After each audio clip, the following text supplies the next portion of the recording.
સમજી ગયા, હા ભીષ્મ દાદા કઈક.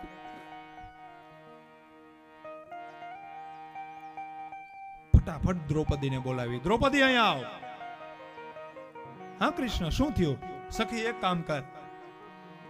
ભીષ્મ દાદા ભાનુમતીને આશીર્વાદ દેવા જાય છે. જો ભાનુમતીને સૌભાગ્યવતીના આશીર્વાદ મળી ગયા તો તું વિધવા થઈ જાય, પાંચેય પાંડવમાંથી એક પણ નહીં બચે. કારણ કે જો દુર્યોધન જીવતો રહ્યો તો પાંડવોને છોડશે નહીં. દ્રૌપદી કરે શું કરવું?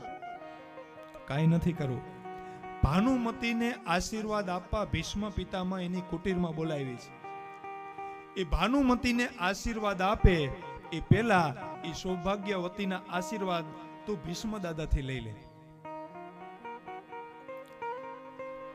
અરે પણ એની કઈ રીતે? એના કુટીરમાં જા. અરે નહીં કૃષ્ણ, તારા આવા જ કામ હોય. મને એની કુટીરમાં જાઉં, મને ઓળખી જાય, મને કેમ આશીર્વાદ આપશે? કૃષ્ણ કે અરે બધું મારે જ કરવાનું, બધું મારા, આખું યુદ્ધ બધું મેં જ કર્યું. દ્રૌપદી કે તું મારો મિત્ર છે ને? હા છું તો તારો સખો.